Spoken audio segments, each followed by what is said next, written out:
ही गव्हर्नमेंटनं दिली, मी सुद्धा गव्हर्नमेंटला शिव्या घालतो, हो घालतो.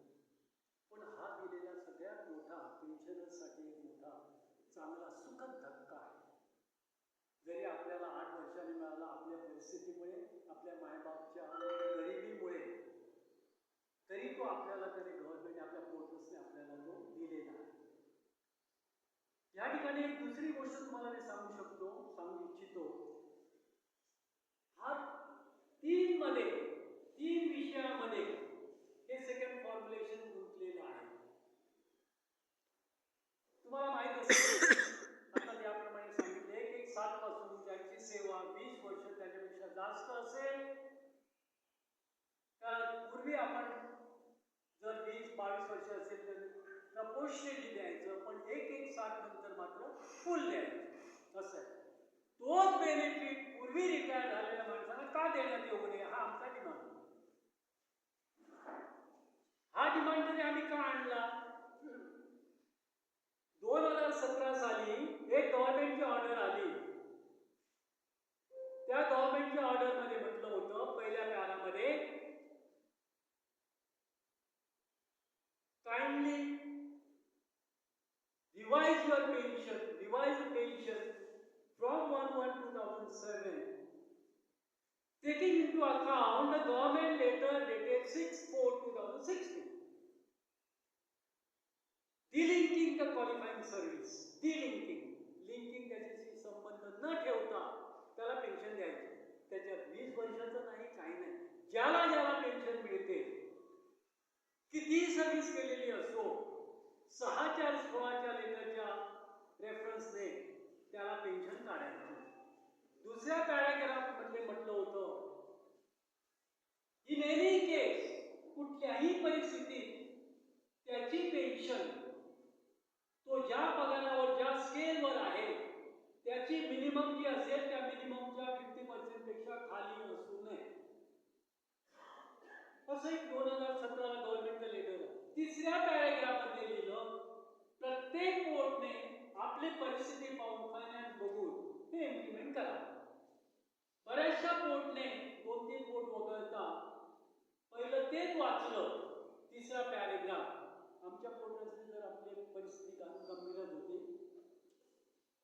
त्याने विचार केला, नाही आपली परिस्थिती आम्ही देणार ऑलवेज. 19 मध्ये सेम ऑर्डर आली, ऑफिसरसाठी आली, सेम ह्या पद्धतीने.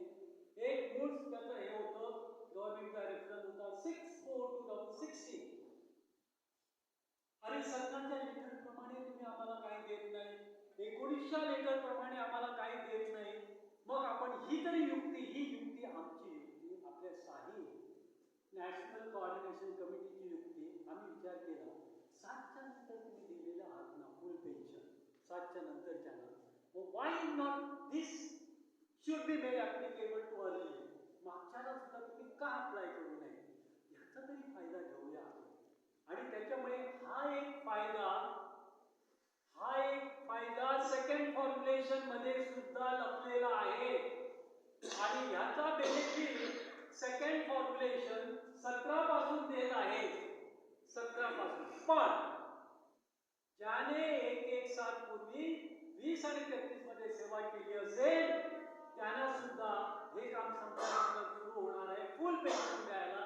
1-1-7 पासून 1-1-7 ते डिसेंबर 16 पर्यंत त्यांना बेनिफिट मिळणार. आज दिलेला बेनिफिट मात्र 17 पासून असणार, सेकंड फॉर्म्युलेशन. आज जो सेकंड फॉर्म्युलेशनने दुसऱ्या सूत्रानुसार दिलेला जो आपल्याला फायदा आहे, तो 1-1-17 पासून मिळणार. आणि तो म्हणजे 1-1-17ची आपली 2017चा आलेला गव्हर्नमेंट बाजूला ठेवलेला आहे. अजून तो आम्हाला त्याचा बेनिफिट घ्यायचा, लक्षात असू द्या. ज्याने 20 वर्षापेक्षाही कमी सर्व्हिस केलेली असेल, त्यांना सुद्धा 1-1-7 पासून फुल पेन्शन द्यायची. मागताना हळूहळू मागताना एक गोष्ट घेत राहावं. हा सुद्धा एक लक्षात घेण्याजोगा आहे. ज्यांची सर्व्हिस मध्ये केलेली आहे, 15 वर्ष सर्व्हिस केलेली आहे, इनकॅपॅसिटेट झालेली आहे, 18 वर्ष सर्व्हिस केलेली आहे, त्यांना तो आम्ही आपल्या 20 प्रमाणे सूत्र मांडलेलं आहे, त्यांना देणार, तिथं देणार. मग ते तुम्ही आता परिस्थिती चांगली आहे, आजच रिपोर्ट वाचलाय,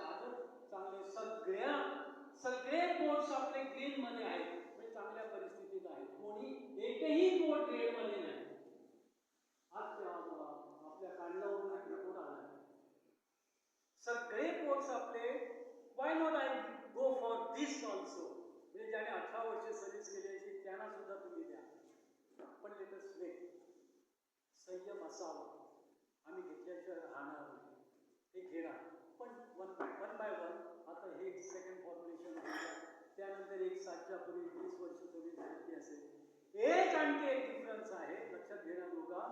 आता मी तुम्हाला सांगितलं सेकंड फॉर्म्युलेशन मध्ये जर सेकंड फॉर्म्युलेशन आलं नसतं तर हा 20 वर्ष कंप्लीट झालेला फुल पेन्शन आज तागायत मिळाली असती. पण आज तागायत मिळण्यासाठी सेकंड फॉर्म्युलेशन 17 पासून आपल्याला देणार आहे. 20 वर्ष ज्यांची सर्व्हिस झालेली असेल त्यांना तो एक पहिला बेनिफिट मिळून जाईल. नंतर डिसेंबर 16 पर्यंत तो आपल्याला तो घेता येईल. हा एक लिंकिंगचा इश्यू याच्यामध्ये सुद्धा आला सेकंड फॉर्म्युलेशन. तिसरा इश्यू 1/1/98 ते 2006 मध्ये रिटायर झालेले कित्येक आपले कामगार आहेत. आता आपल्याकडे कोण आहे 1/1/98 ते 2006 मध्ये त्यांना पर्सनल पेन्शन मिळते आहे. पर्सनल पेन्शन आम्ही 2005 मध्ये केस फाईल केली. सुप्रीम कोर्टापर्यंत गेलो. केस जिंकलो. एकही इंट्रा कोर्ट ऑर्डर्स मध्ये आम्ही हरलेलो नाही. सगळ्या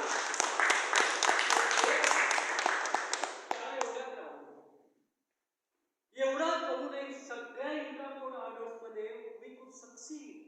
आम्हाला विजय मिळाला. कुठल्याही कोर्टामध्ये सगळ्या 5-6 कोर्टामध्ये म्हणजे सिंगल ऑर्डर डिव्हिजन बेंच समोर परत त्याने अपील केलेलं. सुप्रीम कोर्टात गेलं. डिव्हिजन बेंच सुप्रीम कोर्टपर्यंत गेलं. सुप्रीम कोर्टामध्ये इंटरिम ऑर्डर दिली की सगळ्यांना पीपी द्यावी पर्सनल पेन्शन. त्यावेळी त्या घटनेला at a time of retirement what was the loss. तोच फक्त बेसिक पेन्शनमध्येच फक्त वाढ आणून दिली. शेवटी 17/12/21 रिझल्ट लागला. आम्ही खुश. सगळ्यांना आता बेनिफिट मिळणार. पण गव्हर्नमेंटने निराळा विचार करून आमचं हेडक्वार्टर्स फेडरेशनचं चेन्नईला आहे. फक्त चेन्नई कोर्टला त्याचा फायदा दिला. त्यानंतर आम्ही कंटेन पिटिशन केलं. हारलो. टेक्निकल ग्राउंडवर हरलो. पण तिथं आम्हाला ॲडवाइस मिळाला all should go to the respective high court. त्या हायकोर्टामध्ये प्रत्येक 17 आमचे ऑर्गनायझेशन आहे आणि सगळं काम आमच्या बॉम्बेवर. हा आमचा अभिमान आहे. अभिमानाने तुम्हाला सांगतो या फेडरेशनचा सगळा व्यवहार ह्या लोकांच्या याने चाललेला असतो. मी जनरल सेक्रेटरी ट्रेझरर आहे. बाकी हे आपले जॉईंट सेक्रेटरी आहेत. सेक्रेटरी आहे. आय एम सॉरी फेडरेशनचे secretary. I am general secretary treasurer. हा सगळा व्यवहार त्यावेळी कोर्टाने न्याय दिलेला आहे. सांगितलेला आहे. पण all the association should go to the respective त्या हायकोर्टामध्ये जाऊन तुम्हाला तो बेनिफिट देते. असो समजा मला त्यावेळेला 100 रुपये मिळाले असते. 100 वाढ मिळाली असते. त्याची वाढ साधारण 40 ते 45 रुपये या सेकंड फॉर्म्युलेशन मध्ये आज मला मिळते आहे.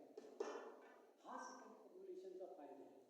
म्हणजे drop in pension case prior to 1/1/2007 20 वर्ष सर्व्हिस आणि सेकंड फॉर्म्युलेशन हे तिन्ही विषय एकत्रित घेऊन आपल्याला त्याचा 17 पासून लाभ मिळालेला आहे.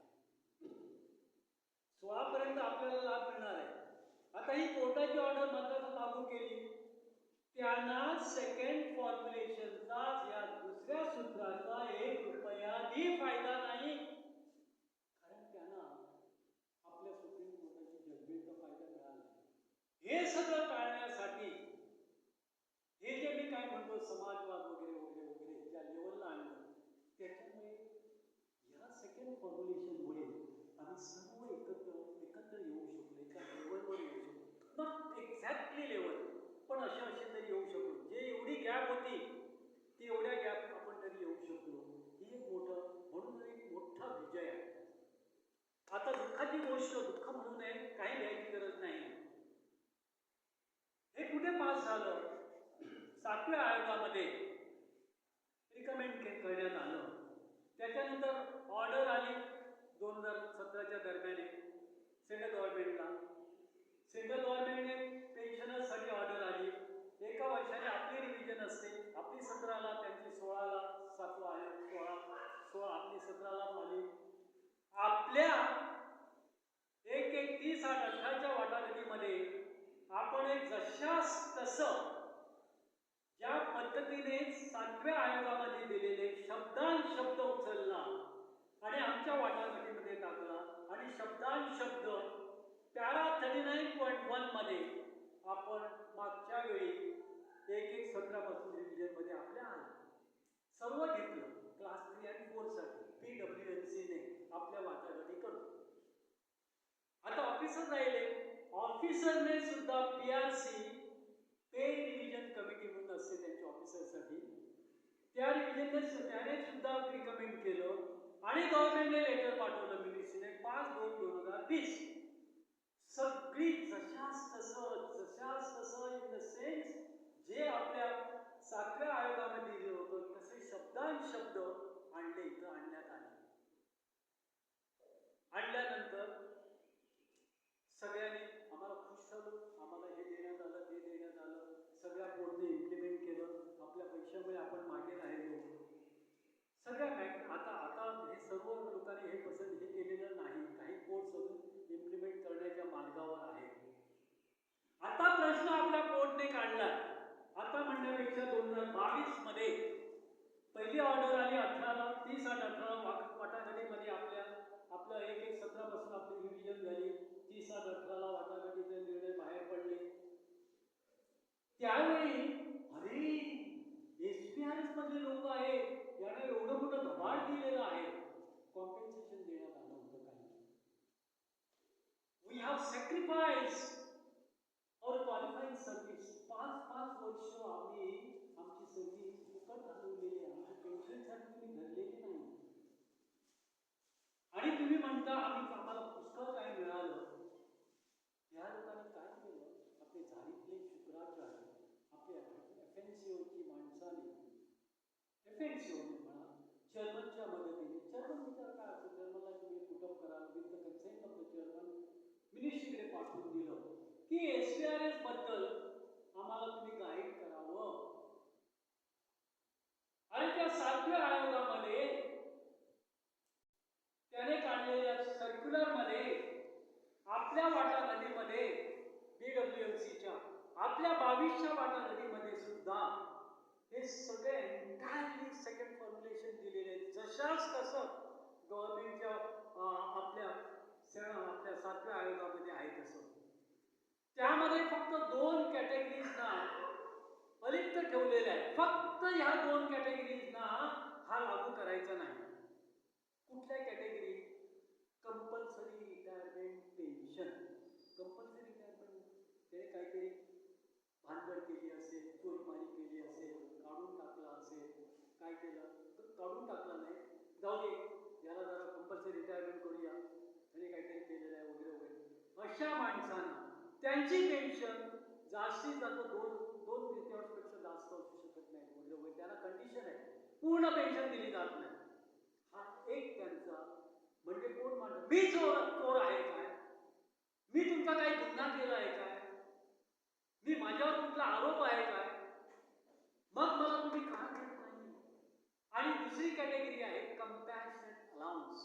कंपॅशनर कोणी रिमूव्ह केला, काढून टाकला, अगदी कंपल्सरी म्हणजे रिमूव्ह केलेला आहे, त्याला टर्मिनेट केलेले आहे सर्व 2 वर्ष आला नाही वगैरे वगैरे. आणि डिझर्विंग केस म्हणून त्या मुलाबाळांकडे बघलं. त्या 4-5 मुलं आहेत कमॉन अशी म्हणून त्याला एक कंपॅशनेट अलाउन्स म्हणून 1-2 तृतीयांश काहीतरी जो पेन्शन बसले त्याला देऊन टाकलेला आहे. अशा या 2 पद्धतीच्या पेन्शन सोडून सगळ्यांना हा बेनिफिट दिला गेला पाहिजे असं गव्हर्नमेंट म्हणत असताना आपलं FNCO म्हणतो no no no no let us see. हा एवढे पैसे द्यायचे, कुठून आणायचे, एवढे पैसे नाही ना गव्हर्नमेंट ह्याला JRS मध्ये ह्याला एवढं घबाड दिलेलं आहे. त्या पद्धतीच्या व्यवहाराने त्यांची आमची तात्पुरती पेन्शन अडवलेली आहे. लक्षात ठेवा. ती परत घेतल्याशिवाय आम्ही राहणार नाही. हे मिळणार. काही घ्यायची गरज नाही. आम्ही चोरीमारी केलेली नाही, काही केले. आम्ही त्या कॅटेगरीमध्ये पडत नाही. परत जे काही तुम्ही केलेलं आहे, जे काही तुम्ही स्कीम्स आणलेले आहेत ते तुमच्या फायद्यासाठी आणलेले आहे. मॅनेजमेंटने आपल्या फायद्यासाठी कर्टेलमेंट तुमचं एक्सपेंडिचर कमीत कमी करावं याच्यासाठी तुम्ही आणलेले आहात. तुमचा क्युम्युलेटिव्ह एक्सपेंडिचर कमी व्हावं म्हणून तुम्ही आणलेले आहात. आम्ही थोडी सांगितलं पाठी सांगावं तुम्ही स्कीम आणा असं थोडंच आहे. तुमच्या फायद्यासाठी आणले आणि तुम्ही आमच्या पाठी असं मारता ते बरोबर आहे. असं म्हणत असताना सेकंड फॉर्म्युलेशनचे कॅल्क्युलेशन करत असताना it is not so easy. हे काही काही लोकांना काही तुमच्यातले सुद्धा काही गेलेले असतील. सर्वांना अजून सेकंड फॉर्म्युलेशनचा बेनिफिट मिळालेला नसेल, तुम्हालाही मिळालेला नसेल. सर सर्वांना मिळाला आहे का मला वाटत नाही. सर्वांना मिळाला आहे तुम्हाला? तुम्ही कधीचे रिटायर करतो तुम्हाला कोणाकोणाला एरियात मिळालं? कन्सॉलिडेशन सोडून 17च्या पूर्वी झालेले सर्व रिटायर झाले तुम्ही? 17 तुम्हाला सुद्धा म्हणजे 21च्या पूर्वी रिटायर झालेले सर्व आहात. 24 एरियस आहे काय नाही. 156 रुपये सुद्धा एरियस असेल पण काही ना काही असेल हे लक्षात असू दे. 1 रुपया 2 रुपये वाढलेले सुद्धा असेल. 1,500 2,000 3,000 सुद्धा वाढलेल्या केसेस आहेत. असा हा याचा सेकंड फॉर्म्युलेशनचा हा प्रवास आहे. कोणाला काही प्रॉब्लेम असेल वी आर देअर. तुम्ही तुमचं काही हे प्रॉब्लेम असेल तुमचं PPO बुक घेऊन वगैरे आपल्याकडे या. Will see that. आणि गेल्या 3-4 महिन्याची पेन्शन काही झाले तुम्हाला किती मिळाली हे घेऊन या. काय असेल बरेचशा आपल्या त्यांच्या कॅल्क्युलेशनमधल्या चुका पूर्वीच्या ह्याच्यामध्ये अशा तरंगत आहेत. काय असतं माहिती आहे ना, ज्यावेळी जुन्या रेकॉर्डला हात घातला जातो काही काही चुका दिसून येतात. तशा काही दिसून येण्याची शक्यता आहे ती नाकारता येत नाही. आणि लक्षात ठेवा जरी तुम्हाला